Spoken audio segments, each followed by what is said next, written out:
ఇంకా ఈరోజైతే నడుము లూజు 30 సైజు బ్లౌజ్ కటింగ్ అయితే చూడండి. వీడియో అయితే చివరి వరకు చూడండి, అప్పుడే అర్థమవుతుంది. ఇంకా ఫస్ట్ మనము లైనింగ్ నీట్గా ఫోల్డింగ్ చేసి ఉండేది మన వైపుకి అయితే వేసుకోవాలండి. కోర్ ఉంది కదా, కోర్ వైపు ఫోల్డింగ్ చేయండి. ఈ విధంగా ఫోల్డింగ్ చేసుకుంటే మనకు క్రాస్ అనేది సరిగ్గా రాదండి. ఎడల్పు ఎక్కువ ఉంటుంది చూసారా, ఆ విధంగా ఇలా ఎడల్పు ఎక్కువ వచ్చే వైపు ఫోల్డింగ్ చేసుకోవాలండి. ఆ తర్వాత ఫోల్డింగ్ ఉండేది మన వైపుకి అయితే వేసుకోవాలండి. నెక్స్ట్ వచ్చేసి ఆల్తీ బ్లౌజ్ తీసుకొని నడుము లూజ్ అయితే చూసుకోవాలండి. బ్యాక్ సైడ్ మనకు హెమ్మింగ్ పట్టీ ఉంటుంది కదా, హెమ్మింగ్ పట్టీ కన్నా కొద్దిగా పైకి ఈ విధంగా పట్టుకొని స్ట్రైట్గా పట్టుకొని ఫోల్డింగ్ చేసి మనం నడుము లూజ్ అయితే చూసుకున్నామంటే ఇంకా మనకు ఎక్కడే కానీ ముడతలు అనేది రాకుండా సరిపోతుందండి. ముడతలు కాదండి, ఇంకా ఎగస్ట్రా ఖర్చుతో సంబంధం లేకుండా ఈ మార్కింగే సరిపోతుంది. నెక్స్ట్ వచ్చేసి బ్లౌజ్ పొడవు అండి. బ్లౌజ్ పొడవు కోసము పైన షోల్డర్ దగ్గర నుంచి కింది డాట్ వరకు మనము ఎంత వస్తుందో చూసుకొని కింద ఒక 1/2 ఇంచు పైన ఒక 1/2 ఇంచు ఎగస్ట్రా మార్కింగ్ అయితే వేసుకోవాలండి.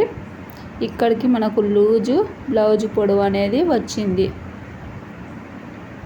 తర్వాత ఆల్ది బ్లౌజ్ను ఫోల్డింగ్ చేసేసి మనం ఈ మార్కింగ్ వేసుకున్నాం కదా, మార్కింగ్ దగ్గర మనము ఈ ఆల్ది బ్లౌజ్ను వేసుకోవాలండి. బ్యాక్ పార్ట్ పైకి వచ్చే విధంగా ఫోల్డింగ్ చేయండి.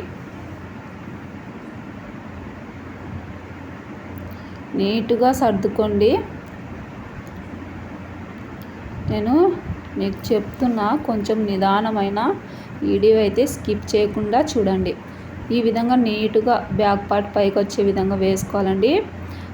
నెక్స్ట్ వచ్చేసి మనము షోల్డర్కు స్ట్రైట్గా ఇలా మార్కింగ్ చేసుకోవాలండి. ఆ తర్వాత నెక్ ఎడల్పు దగ్గర ఒక మార్కింగ్ వేసుకోండి, పొడవు దగ్గర ఒక మార్కింగ్ వేసుకోవాలండి. షోల్డర్కి వచ్చేసి నెక్ వైపు ఒక 1/2 ఇంచు, షోల్డర్ వైపు ఒక హ్యాండ్ వస్తుంది కదా, హ్యాండ్ జాయిన్ చేసే వైపు ఒక 1/2 ఇంచు ఎగస్ట్ పెట్టుకోవాలండి. ఆ తర్వాత సంఖ భాగంలో మన కుట్టు ఎక్కడికి వస్తుందో చూసుకొని 1/2 ఇంచు అనేది పైకి మార్కింగ్ వేసుకోవాలండి. ఆ తర్వాత నెక్ పొడవు దగ్గరని ఒక మార్కింగ్ అయితే వేసుకొని ఈ విధంగా స్ట్రైట్గా లైన్ అయితే మార్కింగ్ చేసేయండి. నెక్ కోసం ఇలా రౌండ్ షేప్ అయితే రౌండ్ షేప్ మార్కింగ్ చేసుకోండి, లేదంటే మీకు నచ్చిన షేపు మార్కింగ్ చేసుకోవచ్చండి. ఆ తర్వాత సంఖ భాగంలో ఇలానే డబ్బా బాక్స్ వేసుకోవాలా చూడండి. ఆ తర్వాత ఇక్కడని రౌండ్ షేప్ వచ్చే విధంగా రౌండ్ షేప్ మార్కింగ్ చేసుకోండి. ఈ విధంగా మార్కింగ్ చేసుకున్న తర్వాత నెక్ వైపుకు కొద్దిగా డౌన్ అయితే రానిచ్చుకుంటే మనకు భుజాలు అనేవి జారవండి.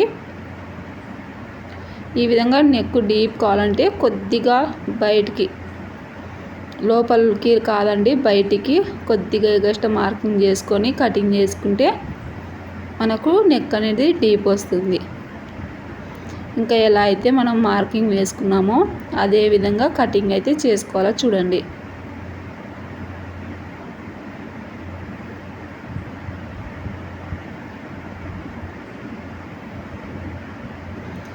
ఇక్కడ నేను సంఖ ఒకసారి నాకు ఎందుకో డౌట్ వచ్చిందండి, అందుకని కొలుస్తున్నా. 6 ఇంచులు వచ్చిందండి.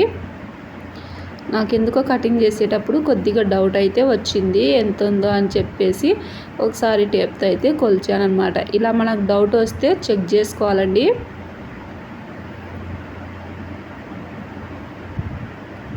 ఇంకా ఇంతవరకు మనం కటింగ్ అయితే బ్యాక్ పార్ట్ అయితే చేసామండి. ఆ తర్వాత సైడ్ జాయింట్ వైపు నుంచి కొద్దిగా క్లాత్ అనేది కటింగ్ చేసేయండి. కొద్దిగా మనకు ఒక 1/2 ఇంచు పైన కిందికి క్రాస్గా కటింగ్ చేసుకున్నామంటే బ్లౌజ్ అనేది ముడతలు అనేది రాకుండా ఉంటుంది. ఆ తర్వాత హ్యాండ్స్, చేతులు అయితే కటింగ్ చేస్తున్నా చూడండి. చేతులు కటింగ్ చేయడం కోసం 4 ఫోల్డింగ్ అయితే వేసుకోవాలండి. 4 మడతలు ఫోల్డింగ్ చేసుకొని ఆ తర్వాత హ్యాండ్ వైపు వచ్చేసి ఇక్కడ పైపింగ్ అయితే వేస్తున్నానండి.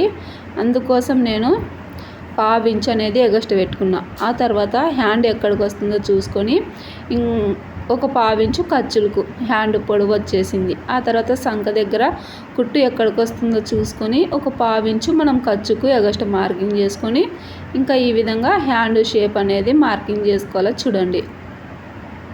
ఇలా చాలా సింపుల్ అండి. ఇంకా నెక్స్ట్ కటింగ్ చేసేస్తున్నా చూడండి.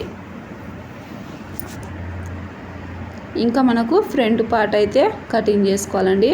ఫ్రంట్ పార్ట్ వచ్చేసి క్రాస్ కటింగ్ అండి. స్ట్రైట్ కటింగ్ క్రాస్ కటింగ్ అనేది మీకు అర్థం కావాలి. అర్థమైతే స్ట్రైట్ కటింగా క్రాస్ కటింగా అని తెలుస్తుంది. ఇలా చూడండి, క్రాస్ కటింగ్ అంటే ఇలా పట్టుకుంటే మనకు ఇలా క్రాస్ వస్తుంది చూడండి. అలా క్రాస్ వచ్చినప్పుడు మనము క్రాస్గా వేసుకోవాలండి. అలా క్రాస్ రావాలంటే మనం ఇలా క్రాస్గా బ్యాక్ పార్ట్ అనేది ఇలా క్రాస్గా వేసుకోవాలి చూడండి. ఇలా క్రాస్గా వేసుకొని మొత్తం మనం బ్యాక్ పార్ట్ ఎలా అయితే ఉందో సేమ్ ఇంకా అలానే మార్కింగ్ వేసుకోవాలండి.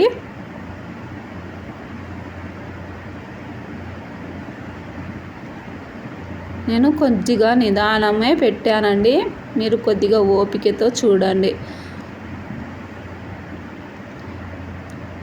ఇలా మొత్తం కింది వైపు వచ్చేసి బ్యాక్ పార్ట్కు ఒక 2 ఇంచుల పైన ఫోల్డింగ్ చేసేసాను చూడండి.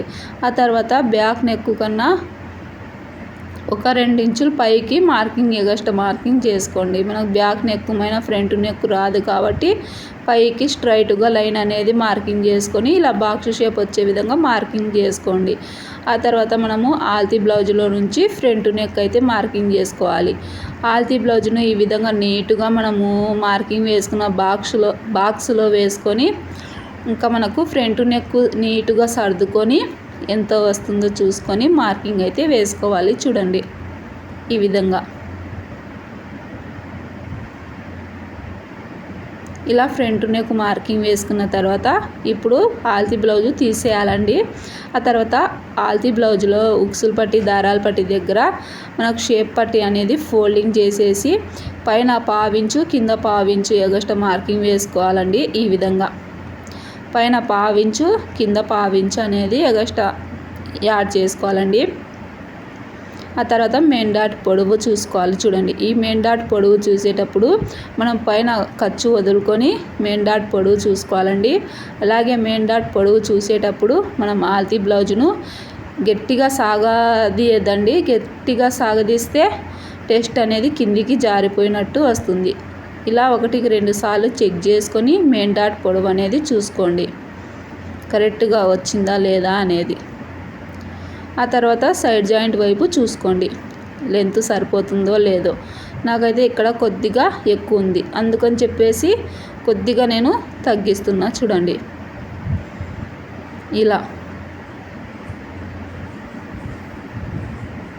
ఇంతేనండి. ఫ్రంట్ పార్ట్ని మార్కింగ్ వేసుకున్న విధంగా కటింగ్ అయితే చేసుకోవాలి.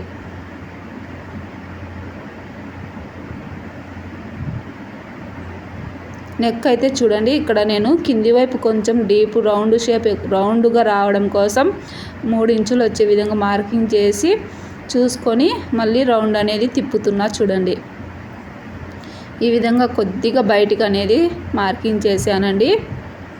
లోపలికి, బయటికి కాదు లోపలికి మార్కింగ్ చేశాను. ఈ విధంగా మార్కింగ్ చేసుకోవడం వల్ల మనకు ఫ్రంట్ పార్ట్లో రౌండ్ షేప్ అనేది వస్తుందండి.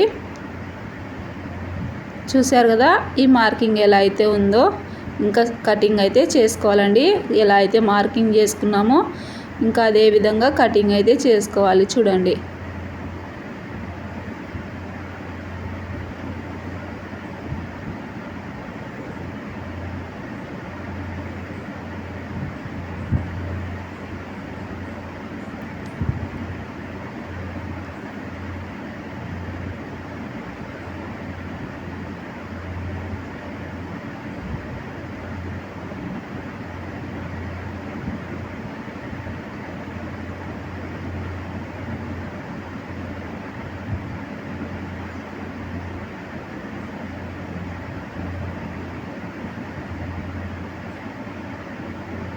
ఇలా అయితే మనకు బ్లౌజ్ అనేది కటింగ్ అయిపోయిందండి. లైనింగు ఇంకా మెయిన్ క్లాత్ అయితే ఇంకా మనం ఈ లైనింగ్ కటింగ్ చేసుకున్నాం కదా, ఇంకా మెయిన్ క్లాత్ని ఫోల్డింగ్ చేసుకొని అంచు వస్తే అంచు వైపు, పెద్ద అంచు వస్తే పెద్ద అంచు వైపు మనం హ్యాండ్స్ అనేవి వేసుకొని ఇంకా బ్యాక్ పార్ట్ ఫ్రంట్ పార్ట్ అయితే కటింగ్ చేసుకోవాలండి మెయిన్ క్లాత్ మీద. ఇంకా ఇప్పుడు వచ్చేసి షేప్ పట్టి అయితే కటింగ్ చూపిస్తున్నా చూడండి. ఇంకా మార్కింగ్ వేసేది మిస్ అయిందండి. ఇంకా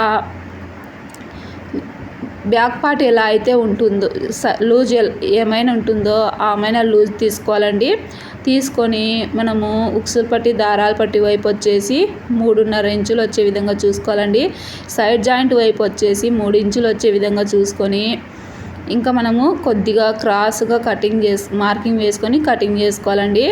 ఇప్పుడు నేను 2 పీసులు అయితే కటింగ్ చేశాను. ఇంకొక 2 పీసులు ఈ విధంగా చూసుకొని నేను కటింగ్ అయితే చేస్తానండి. 4 పీసులు కావాలండి మనకు. లైనింగ్ పీసులు వచ్చేసి 4 పీసులు అయితే కావాలి. ఈ విధంగా కటింగ్ చేసుకుంటే మనకు 4 పీసులు అనేవి వస్తాయండి. ఇంకా మిగిలిన క్లాత్లో మనమైతే పట్టికి దారాల పట్టికి యూజ్ చేయాలండి. ఇంకా ఇక్కడైతే చూడండి హ్యాండ్స్కి ఎంత తక్కువ వచ్చిందో బార్డర్ అనేది. ఇంకా జాయింట్ అయితే నేనైతే కస్టమర్కి అడిగి బ్లౌజ్ అనేది కటింగ్ చేశానండి. ఇలా వచ్చినప్పుడు మీరు అడిగి కటింగ్ చేయండి. కొంతమంది కోర వీడియో నచ్చితే లైక్ చేయండి, షేర్ చేయండి, సబ్స్క్రైబ్ చేసుకొని ఫాలో అవ్వండి. చూడండి ఎంత క్లాత్ అనేది మనకు తక్కువ వచ్చిందో చూస్తున్నారు కదా. ఇంకా మెయిన్ క్లాత్ అయితే చూపించలేదండి.